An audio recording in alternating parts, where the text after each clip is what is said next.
Geiser Show, Year 3, brought to you by the Ashland University Journalism and Digital Media Department. I'm Cade Krakenster alongside Coach Doug Geiser.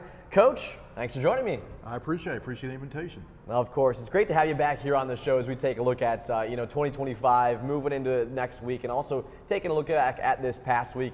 We're officially rolling into the year. Mm-hmm. What are your thoughts, first and foremost, about the game against IUP just a couple days ago? Kudos to the team and to support staff. They fought their tail off and showed a lot of grit and a lot of fight, and were able to find a way to come back in the second half and get a well-deserved win. You know, you talk about that IUP program. It's the first time you guys have beat them in program history. How much does that mean to the team? It means we're 1-0. It's nice to finally beat them and beat them at their place right there. But as I told the team after Sunday, after the team meeting, we'll watch the tape, make corrections, we turn the page, and we're on to Indianapolis. Speaking of Indianapolis, what are your expectations for that game going into it this weekend? We expect to face probably the best team in the GLVC traditionally, a team that traditionally wins that conference, goes to the playoffs, and play with a lot of enthusiasm, a lot of physicality. So it'll be another big challenge for the Eagles. An exciting thing about the guys shows the variety of guests you bring on. You like to bring on a coach, a couple of different players, and you text me those the day before. You're like, hey, here's who's coming on. So who do we got coming on today? Well, today we've got our defensive ends coach and field goal block team coach, Andy Tabler. We've got Mike Shimmick, who had a tremendous game as a defensive end for us, and then also Tyara Stevenson. So those will be the three guests we have today. It'll be a great show. So we'll just jump right into it. So we'll take a break. We'll step aside. We'll join you back here soon. And when we return, we'll be joined by Coach Tabler to discuss everything further about this past week against IUP and move in to UND this coming week. So stay tuned. You're watching the Doug Geiser Show right here on the Eagle Network.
Welcome back to the Doug Geiser Show, Year 3, Episode 2. I'm joined by Coach Geiser and Coach Tabler. To both of you, thanks for sitting back down with me today. Absolutely. Coach Tabler, you had a front row seat to that defensive line's effort against IUP. Your thoughts? I think the guys got after it pretty hard all night. We kind of had a goal just to try to disrupt the timing of the quarterback, knowing we couldn't get there every time. The guys did a great job of just being relentless, getting after him, and trying to flush him out of the pocket and flush through him. And I think when we see the results of what we did, you see 3 interceptions, you see the 5 sacks in the game. Yeah, talk about sacks. Mike Shimmick had 3.5 sacks that game, almost his own school record. What did you see in his performance that allowed him to just disrupt the offense so much? He plays with so much passion, and the way he runs to the ball, the way he can set guys up. And I think this year he has taken a little bit of a different take on it, where he's got more of a plan going in each game on how he wants to attack the opponent, how he wants to attack each offensive tackle based on how that guy plays. I think the biggest thing that you saw this year from him, and you saw it show up in the game, was a lot of the leadership, calling guys up on the sideline, rallying the defense. And Coach Geiser, you kind of talked about how Mike Shimmick has grown over his time. Yep. Maybe go a little bit more in depth about just like his overall growth over the last couple of years. Yeah, from seeing him from when I recruited him out of high school till now, I mean, probably the first thing I would say is he's finally healthy this year.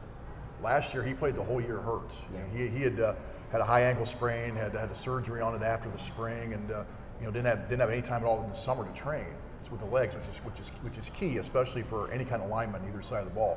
But to watch his confidence grow through the years, but really, if you see the way he works, it's not a surprise at all with the results he's getting. There's nobody that puts in more hours, more time, more study, is more passionate about what he does than Mike Shimmick, and it's really neat for me to be able to see that production coming for all the hard work he's put in. Yeah, and Coach Tabler, how does it make it easier too when you have a defense, the defensive backs and the safeties who are getting balls out of the air, swatting those down, even getting some interceptions, to then realize, okay, my defensive line, they have a little bit of structure on the back and they don't have to worry too much about what's going on behind them. So we try to look at plays from the past, and we look at plays where maybe the DBs made a big play and they helped us. Yeah. Or maybe they made the quarterback hold on to the ball so we were able to get pressure or a sack.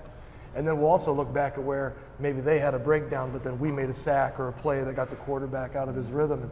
And so I think you just tie it all together to show how the defense builds on itself and helps each other out. For sure. And you talk about going into this game against UND. For both of you guys, what is kind of the structure going into it when you're trying to address, what they're doing right, what they're doing wrong, what you guys can exploit, what your guys' weaknesses will be? Well, you look at it two different ways. Number one, you look at what do they do best. And it's an old Bill Belichick thing. You try to take away what they do best and force them to play left-handed. Okay, so this team is traditionally a really, really good rushing football team. One of the best in the country traditionally. They got good offensive line, solid running backs. They got a quarterback that can run as well. And oh, by the way, this year they've thrown in the passing game with it, and their quarterback is playing lights out right now. So you have that, but then you also look at conversely, what do we do best? And so you do a combination of those two things that put together will be a good plan. And that's what Coach Rose and the staff are working on today. Yeah, and Coach Tabler, the defensive line.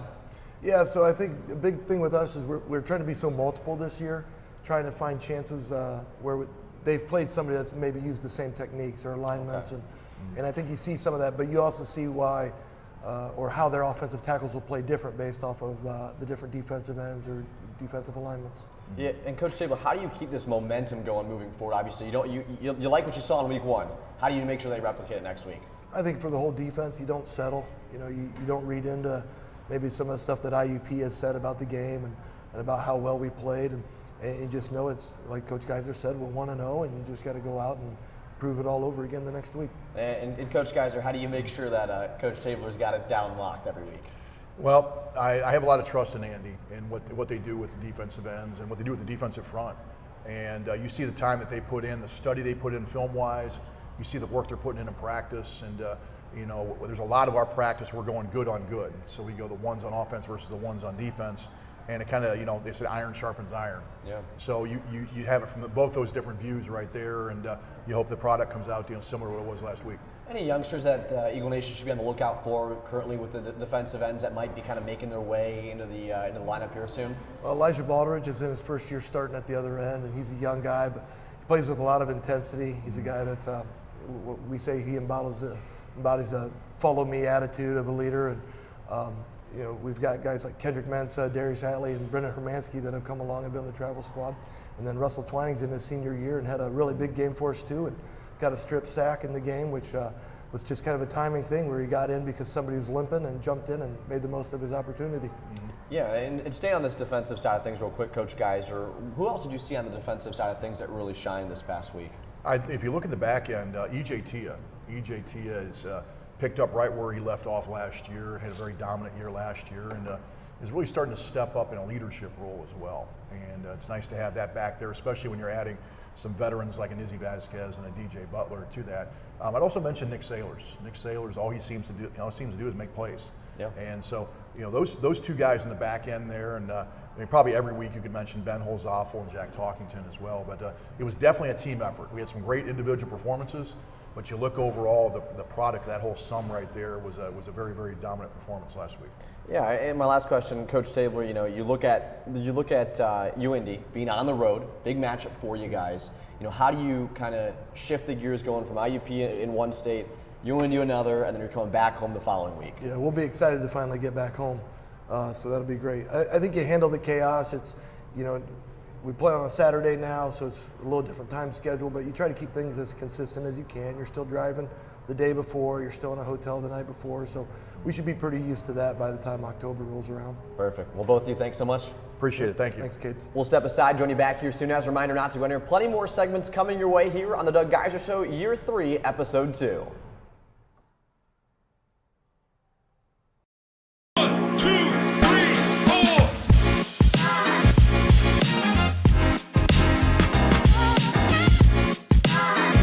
What's up, GMAC fans? I'm Katie Gahuli, host of the Talkin' GMAC podcast. We hope you'll join us each week for all things GMAC, from interviews with current and former student athletes to headlines and highlights from around the league. Find the Talkin' GMAC podcast on the Great Midwest Digital Network or wherever you get your podcasts.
Welcome back to the Doug Geiser Show, Year 3, Episode 2. I'm Cade Krakus alongside Coach Geiser, and now Mike Shimmick. Mike, thanks for joining me. Thanks for having me. Of course. So we're going to jump right into it. So first and foremost, congrats on the 3.5 sack game and the blocked PAT that we just got notified of, the stat correction. Walk us through your mindset going into that matchup. Just looking at IUP's film, we were looking a lot into the Pitt film last week because their offensive coordinator actually came from Pitt a couple years ago.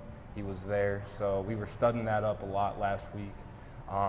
They had one tackle that was returning and watching a lot of film on him as well, but it was just like a normal game week. Like, had to have a good week of practice and just preparing for them all week. So yeah, and when it comes down to that film, talk us through what you're actually looking for when you're seeing, like a tackle that you're going up against. Like, what are you looking for to try to base your game off of?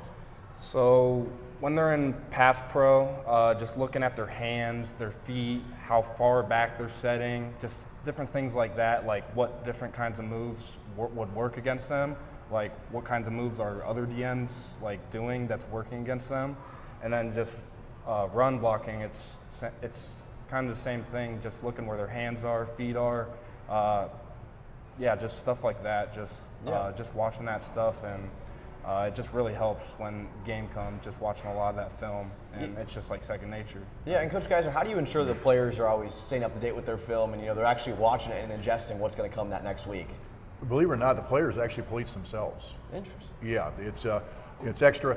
The best players I've been around in my 30-some years of coaching usually watch at least 2.5 hours of film on their own outside of meetings, outside of being in the building. And so we challenge them with that. We put that number out there and then challenge them. And then the other part of that too is, we do have Huddle, which you can access that anywhere. You can do it in your dorm.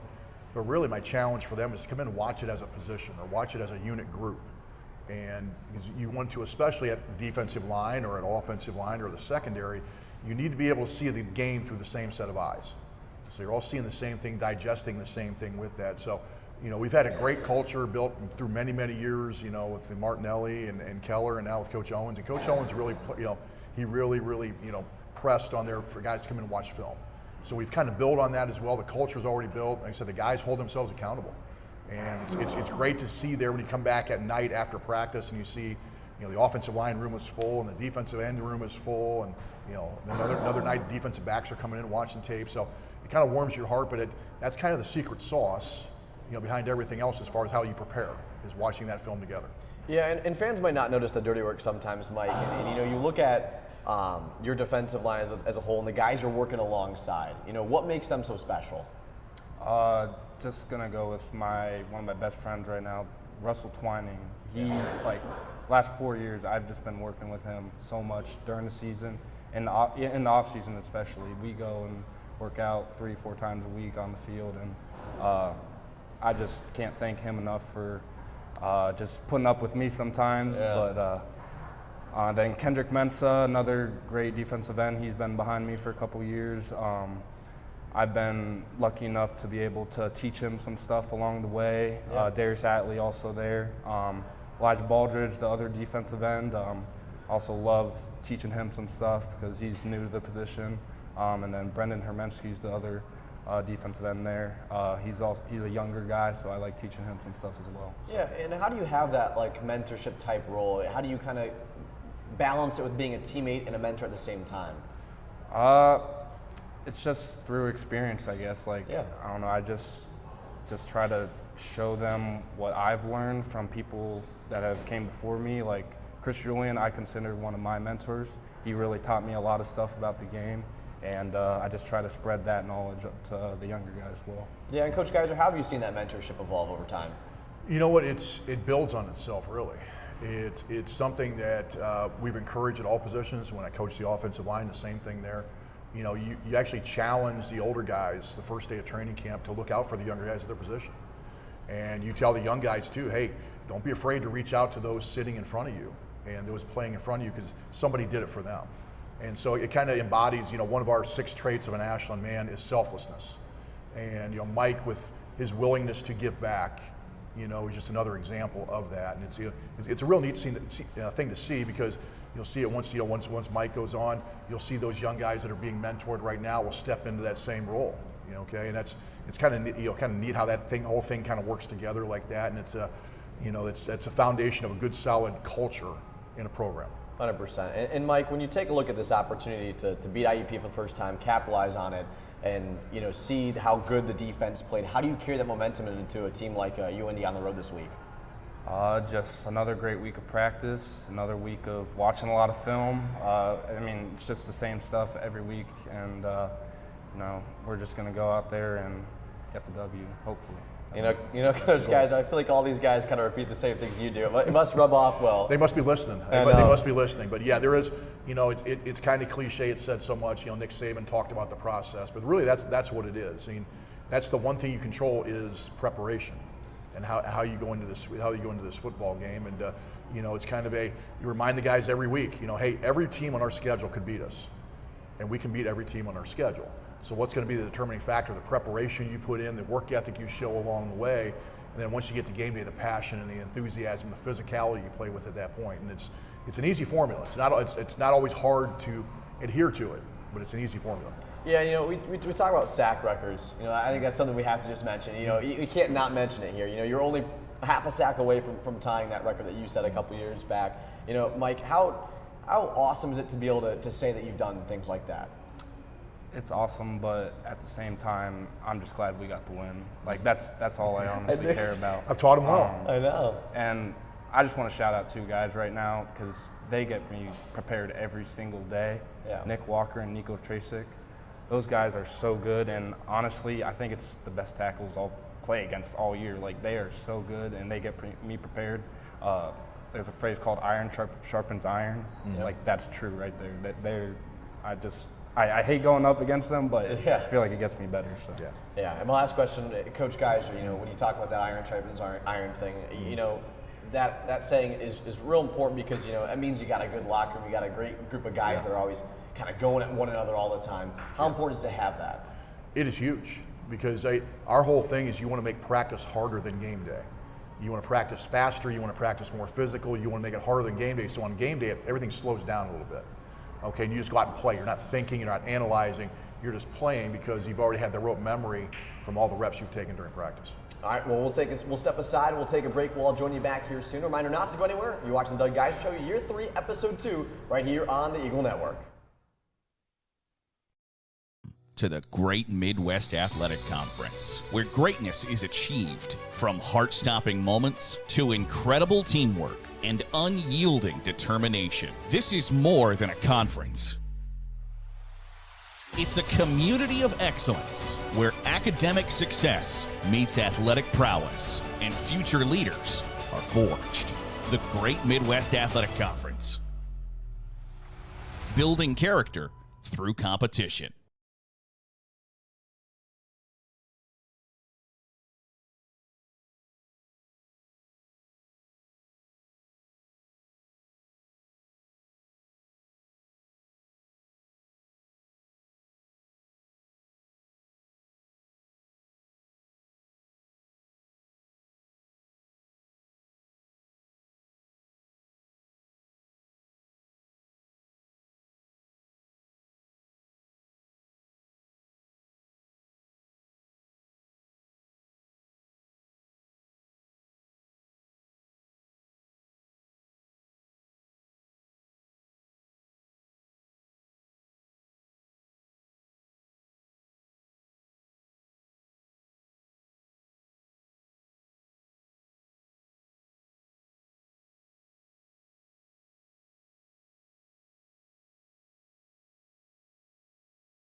Welcome back to the Eagle Network, the Doug Geiser Show, Year 3, Episode 2. I'm Cade Krakus alongside Coach Geiser, and now Tyler Stevenson. Ty, thanks so much for joining me. Of course.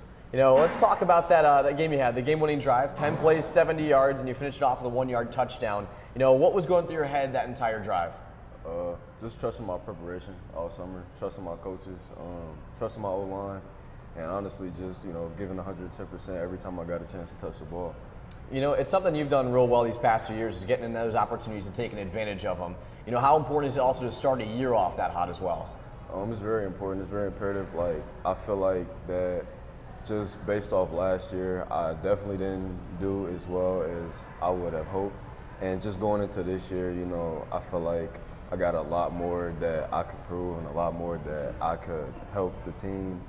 And, yeah, just doing that. Yeah, Coach Geiser, when you take a look at kind of the growth Ty's had over his career, and even just taking a look at the offense in Week 1 and the growth that they had over the course of the game, what's going through your head as you're seeing that growth over time? Well, I mean, it's kind of a tale of two halves if you look at it. I mean, the first half was a lot of frustration, and it was almost like everybody, different person each play took turns not executing. They're doing what they're supposed to do, and so. It's kind of getting everybody back on beam with that. And I think there's a lot of talent in that whole offensive room, in that unit. So be able to refocus back and realize, hey, the game's not over after a half. There's still some things that they're giving us there. There's some things we can do execution-wise. We just got to make sure we're refocused, reconcentrate at that point, and trust your ability. Just go out and play. Yeah. And Ty, when you take a look at kind of the tale of two halves that we talked about, slow first half, really strong second half. What was the mentality in the locker room? What was the locker room like? Just coming together as a team, that camaraderie, we're brothers. So trusting each other, like I said earlier, just trusting our coaches and going out and, doing what we know we're capable of doing, which is playing as a team and winning. Yeah, the funny thing too is that technically this is your first game-winning touchdown you've had in your career, which is a funny stat because you've had so many touchdowns even throughout last year, but this is technically the one that's technically the first career game-winning touchdown. What does that mean to you personally to know that you're having that big of an impact? Honestly, if you want me to be completely honest, it's just helping the team win. It's not really more of a personal attribute. I don't really look at it in that way. I just look at it as like I helped the team win. I did what I could, and just going forward, I got to get better. We got to get better as a team, and it's more team, not just me, not just I. Yeah, and how do you build that consistency going through the rest of the season, especially heading into week 2? You guys have a win under your belt. How do you keep the team consistent and stable? Just keep practicing hard. Like I said, keep trusting our coaches. Watching film and not taking plays off in practice, not taking reps off, and just trusting our preparation, doing the best we can every day to be UND. Yeah, and Coach Geiser, what are you seeing out of that running back room here so far this year? I see a lot of talent. I see a lot of competition. You see guys that, with a lot of ability and a lot of personal pride. You look at guys from Ty, and you got Orlando Kamara. You've got Ty Stevenson. You're not Ty Stevenson. He's already here. You've got Will Trail Hartson. You got Chris Maloney, and I can mention 5 or 6 other guys. And to see the way they do prepare, not only during the season and during practice, but during the off season. And I think there are some days we've actually had to throw Ty out of the weight room. I think we've done that occasionally there, but talk about guys that love the process and love that portion of it. And coming off of last year, which was a very successful year team-wise, but setting goals and realizing, hey, there are areas I need to get better. I can't rest on my laurels. I've got to get better or I'm going to get worse. And just seeing the guys embrace that whole philosophy there and then compete like crazy in practice and realize, hey, when I get my opportunities in the game, I got to flash, I got to pop. It's nice. It's a great situation to be in as a coach. Yeah, and Ty, you're someone who's always in the weight room. What's keeping you in there? What's the motivation to keep getting after it every day? Honestly, just wanting to get better. Wanting to play. Like, I don't want to stop playing football at Ashland. Like, I want to play at the next level, and just wanting to make it, and be the best running back that I can be to make it. I constantly have to work every day. I have to work every day. I can't take days off, and I gotta continue to try to perfect my craft, and that starts in the weight room, not just on the field. And the offense has obviously a different identity that it has in years past. Coach, one word to describe it. Probably blue collar. I know that's 2 words. That's a good one, though. But blue collar. There's a lot of guys there that embrace the physicality portion of it, and it starts with the guys up front. When you have all 5 of your starters back, and actually probably not your top 9 back from last year, that's a great place to start. Knowing you can hopefully be able to physically match up with the other team every week. And then you got a lot of experience at quarterback position, even though Cam hasn't started a lot of games. He's been through the program, understands it, and he brings a little certain leadership charisma to that as well. And that whole returners philosophy of wanting to get back and beyond, and realize that it's not gifted to us. We're not guaranteed that. We got to fight, scratch, and claw every week to be 1-0. And then at the end of the year, we'll take stock of that and hopefully get an opportunity to have some other challenges beyond there. Yeah, last question here for you, Ty. You look at being on the road for the first 2 games of the year, different states. Yeah, obviously taking it a week at a time. Coach Geiser will say that, got to go 1 every week. But how nice is it going to be to be back home for week 3? Actually, really nice. As they say, stadium pulse will be on our side, and that's a big factor. So it'll be nice. Yeah, for sure. Well, Ty, thanks for joining me. Okay, thanks. Okay. We'll step aside. We'll join you back here soon. Don't go anywhere. You're watching the Doug Geiser Show, Year 3, Episode 2, right here on the Eagle Network.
Welcome back to the Doug Geiser Show, Year 3, Episode 2. I'm Cade Crackerstone alongside Coach Geiser.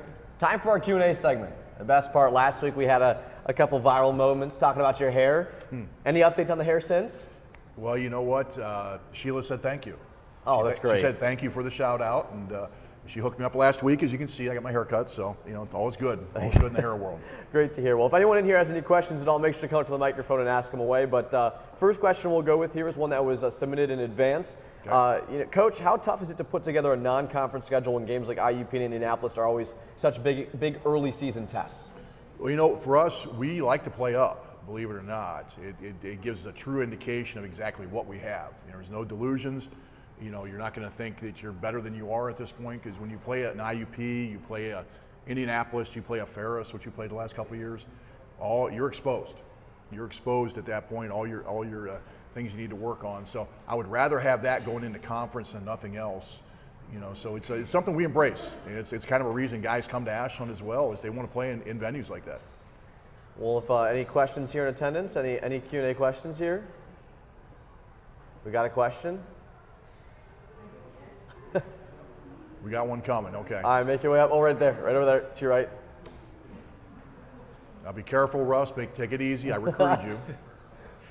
All right, I am hearing from inside sources on the team that you are a big pro wrestling fan. That's which true. leads me to ask, would Gideon Hayes fall on your Mount Rushmore of pro wrestlers? He would definitely be on the Mount Rushmore of pro wrestlers, that's for sure. He's being a current champ. I think he's like a champion of multiple organizations. So I think he's probably up there with the Lex Lugers and the Barry Windhams. I think I would definitely put him on the Mount Rushmore of pro wrestlers. That's for sure. Wonderful, thank you. Yes. Coach, we'll stay on that topic for just a moment here. Pro wrestling, outside of the one that was just mentioned, any other favorite wrestlers you got out there? All-time, current. Yeah, like that? you know what? I was always a big fan of the Four Horsemen. Okay. And Barry Windham was one the incarnation with Barry Windham was good. I was a big fan of Arn Anderson as well. You got to like Ric Flair. Tully Blanchard's another underrated one as well. So if I had to pick one group, one wrestler, I'd say the Four Horsemen are probably the group I would go with. I'd roll with them. Well, stay on the topic of some more stuff like that before we dive back into football. What else would you consider something you enjoy? What are your hobbies, Coach? How can they get to know you better? One thing, I enjoy working out. I enjoy working out just to keep myself in shape. I always joke that I can't let the players get too far ahead of me. Okay. So I always got to go in and sweat a little bit with that. Also enjoy reading. I enjoy reading, especially biographies, people who are successful. Just trying to get their secrets and see if there's anything that they do that's led them to their success that I can maybe incorporate in my life as well. I'm trying to figure out how to ask this question because I'm trying to figure out how to phrase it. But, when you talk about motivation and you talk about what makes someone, I guess you could say, tick or do the right thing, what is it for you that has you wake up every morning? Probably our players. Our players, they inspire me. It's something, one of the reasons I'm involved with this great game is if you would have told me growing up on the dairy farm, the crop farm that I grew up on, that I'd have a chance to be around motivated young men coaching a game for a living, I'd have said, sign me up. Sign me up. So when you see players like we had here today, a Ty Stevenson, a Mike Shimmick, we had an Ethan Enders last week as well, Ben Holzoffel. Those guys inspire me because of the standards they hold themselves to and that they strive to attain. And they challenge me. They challenge me to make sure I'm preparing and performing at a high level to get them prepared. I know, there's one of the best linemen I coached many years back, Zach Douglas from Little Smithville High School. And I remember talking to Zach at one point, and he was one of those guys, he did not suffer fools. If he did not respect you, he was not going to give you his best. And it challenged me to make sure every single day I'm showing up to challenge him and give him the nuggets he needs to succeed on game day. Perfect. Anyone else in attendance have any questions? Let's get Coach some hard hitters. Let's get him some ones that are going to rattle him a little bit. Anyone got something?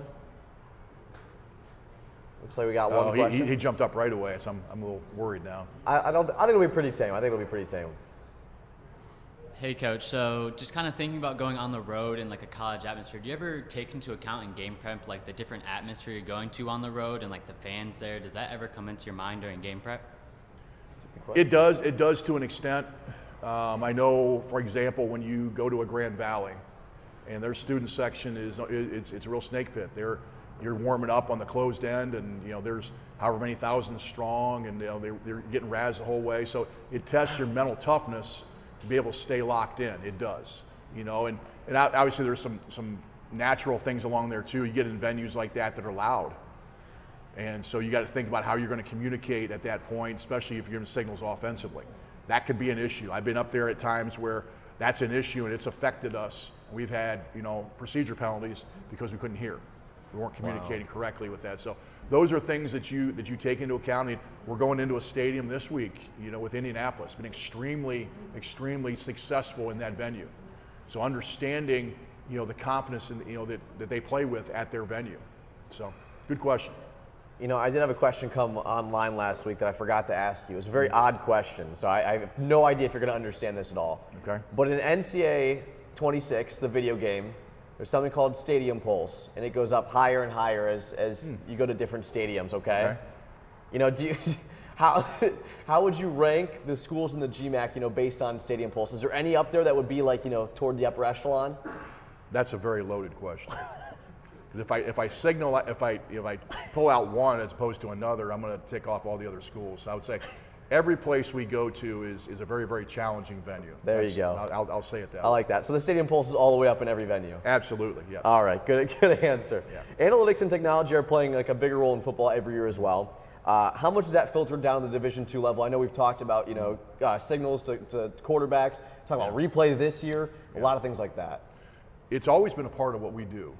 And I think what you got to do, it's a portion of evaluation, but it's only a portion. It's not the be-all and the end-all. You can't make it the overriding factor. I think that's taken away some of the responsibility you have as a coach in the whole process. But it's another aspect that you can weigh, and we've always done that. As far as examining ourselves self-scout-wise, and you do it obviously when you break down the opposing teams as well. But more than anything, I would say the analytics is really, really helpful when you're looking at your self-scout. That way you can kind of figure out what does the other team know about us that we might not know. So as long as you keep it in perspective and realize there's always going to be a human element of it, and you never want to give up that ownership of that part of it, it is very, very important at the college level on all division levels. And actually, we had another question from last week, again, that was towards the end of the show that we missed because it was outside of our Q&A segment. So I promised this person I would ask it this week. But, we brought up Tim Rose last week. Yeah. And the incredible coach that he is. He's a very old school coach. How do you make sure players are going to respond to him correctly? Well, here's the thing about Tim that you need to know. He reinvents himself every offseason. Wow. He doesn't. Nobody would think worse of him if he just kind of mailed it in and kind of, hey, I'm experienced, I've seen this before, yada yada. He doesn't do that. He researches to stay on the cutting edge, every single off season. With calling. Now here's the great thing is everybody in America knows Tim Rose because they either played for him or they coached with him. Okay, so being able to have those resources, and he never assumes that he knows. He's always trying to find that ultimate answer. And it's a great example for the other coaches on staff, a great example for me, for our players. And the other aspect of that that goes along with that is he realized that coaching is building relationships. And you got to be able to continue to build relationships with your players. Find out what motivates them, what gets their juices going, how to reach them. Because ultimately, we don't have a job, we can't be successful without the players. So I think keeping those two things in perspective, always wanting to reinvent yourself scheme-wise, but building those relationships with the players so they'll play for you. That's two key things, and that's why Tim is probably the youngest guy on staff, believe it or not, because of those two things. Any other questions from those in attendance? Any other questions at all? Well, if not, the last one here for you, Coach.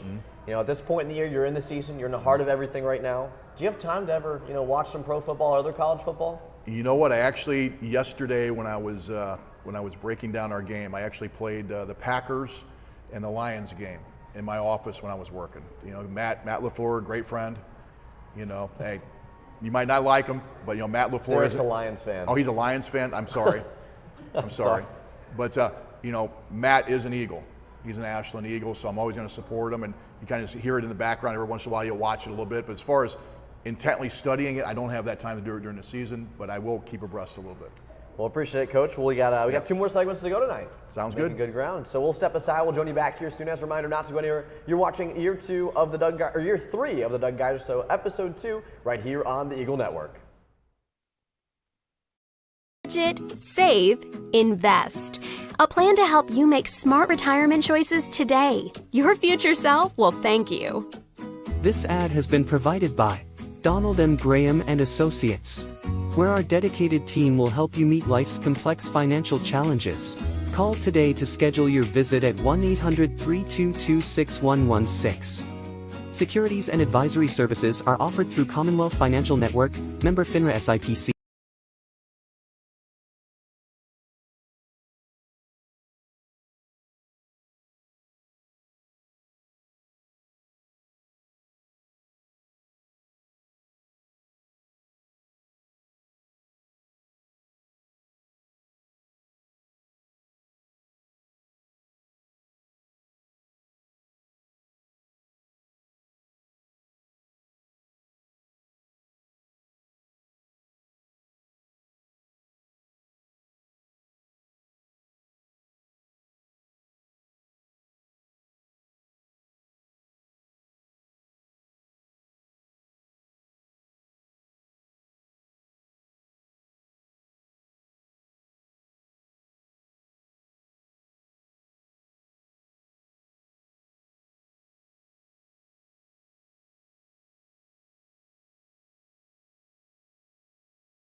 Welcome back to the Doug Geiser Show, Year 3, Episode 2, brought to you by the Ashland University Journalism and Digital Media Department. I'm Cade Krakus, Coach Geiser, and Coach Tabler back here to kind of recap and finish off the show here today. But before we dive into the stuff that we've already talked about, let's talk about Indy. Let's talk about what we're going to expect from them. First question I've got for you, Coach Tabler. Emotional win for you guys, coming back in half number 2. How do you make sure that you don't fall into the same circumstances that you had through the first 2 halves against UND? You know, I don't know. I think you just try to go in with an even keel and you think about what you got to get done. And as you get into the week, you kind of start to slowly build up to the energy level you want to have for the game, and you get ready to go for the game. And I think you just play it one game at a time. And what stands out to you about the Greyhounds this year? The quarterback is a really good passer. He's got great communication with his teammates, with his receivers. He's done that for a couple of years now. He won a national championship, I believe, at an NAIA school.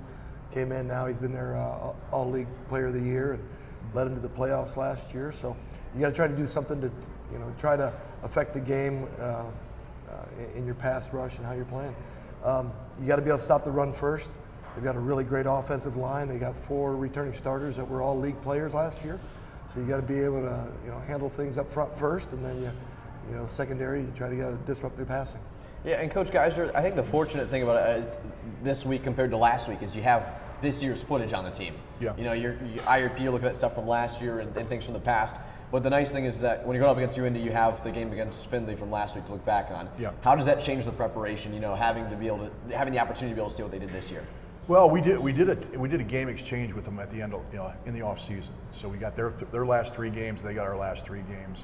So you're able to study them off of that. So now being able to see the Findlay film, you're either going to confirm or, okay, have they branched out, have they changed a little bit? So that's the biggest thing. You're trying to get a good snapshot on who their play callers are, offensively, defensively, special teams wise. And I've played against, I've coached against Indianapolis in the past. So kind of seeing how they've grown through the years and how that kind of morphed a little bit. Because Chris was there a long time as defense coordinator with Bob Bartolomeo. And he's kind of taken what Bob has built there and kind of grown it and going beyond. with that, and they're one of the best programs in the country right now. Yeah, is there any matchups you're looking at on both sides of the ball that you're excited to see kind of what comes out of it? Well, I would say probably the first one, believe it or not, is going to be on special teams.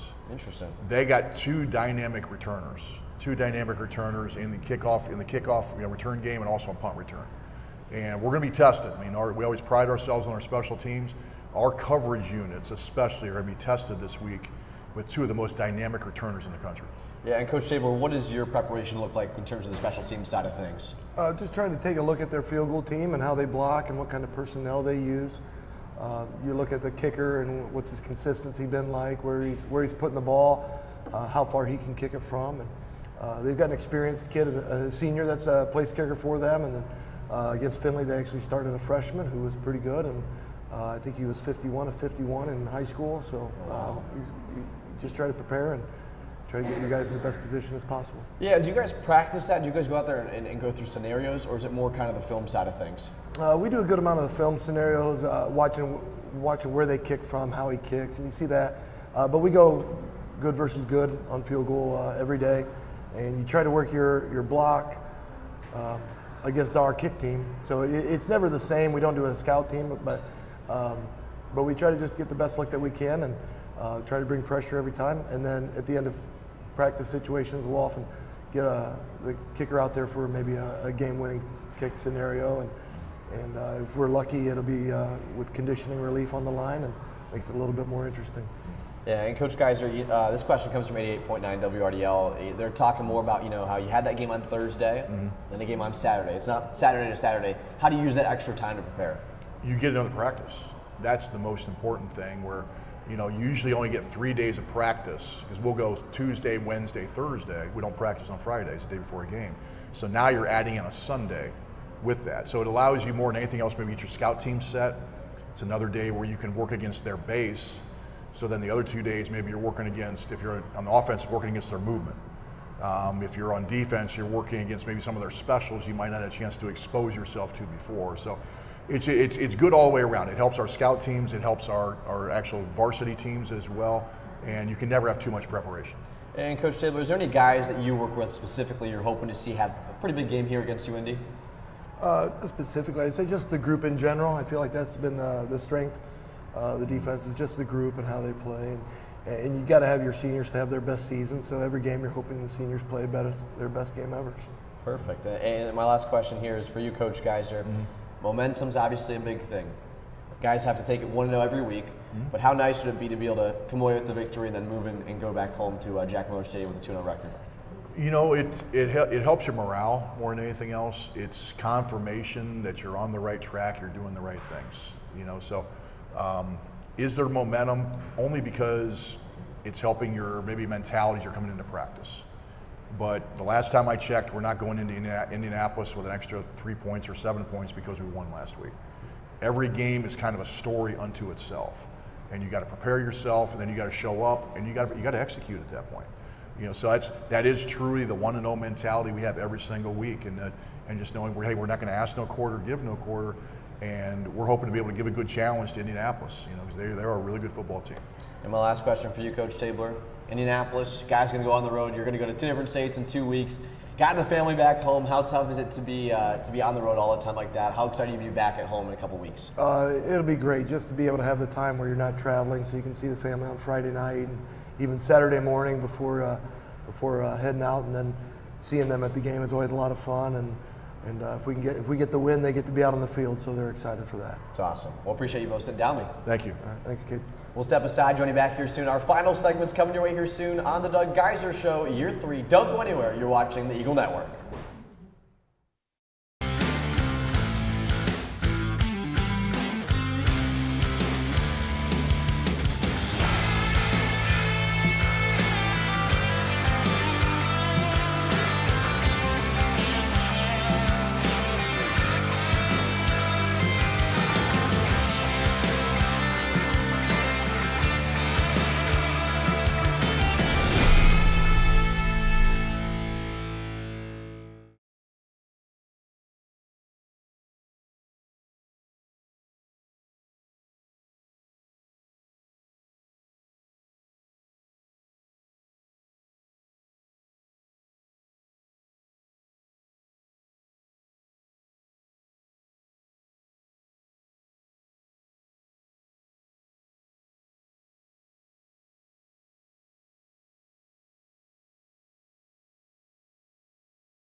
Welcome back to year 3 of the Doug Geiser Show. I'm Cade Krackster alongside Coach Geiser. It's our final segment. Once again, it feels like the night just flew on by. It does. It's always great to be here at Buffalo Wild Wings in Ashland. A reminder to always come out to these live episodes, ask questions, tune in. And the exciting thing is, starting next week, we're going to be giving out 2 free tickets to every game, every home game. So make sure to come out, and we'll be giving them out to you out here at Buffalo Wild Wings in Ashland, Ohio. Am I eligible for that too? You're not eligible, Coach. Okay. No. Okay. Not you. Anyone else but you. Okay. Just kidding, don't worry. If you want it, you can have it. Looking at week 1, last final thoughts on IUP as you turn the page to UND. Well, we kind of turned the page on Sunday, as you can imagine. And, as we're going into this, we're excited for the opportunity. As we talked about earlier in the show, part of the reason our guys come to Ashland is to play in games like this, play in venues like this, to get tested in games like this. So we're excited. We're extremely excited for the opportunity and get a chance to once again play against a perennial playoff team and go out and see if we're up to the challenge. Yeah, and any final message to Eagle Nation as you guys get ready to head up onto the up to Indy and on the road this weekend? I would just say this: hey, we're follow us on the 2 radio stations, 2 radio broadcasts, and we can feel your positivity through the airwaves somehow, some way. We'll feel it, and we need that support as we go into this next game. It's going to be a big one for you guys. Trying to get through non-conference play and then be back at home for conference action. We're talking about going 1 week at a time. I've kind of taken that motto: you go 1 show at a time, go 1-0 every show. I'm rubbing off on you. You're rubbing off on me. Yeah, exactly. But I will say that next week we've got a great one coming up. Yeah, we do. I think I had a chance to talk with one of my mentors, Lee Owens, before earlier today, and we're going to have him on the show next week.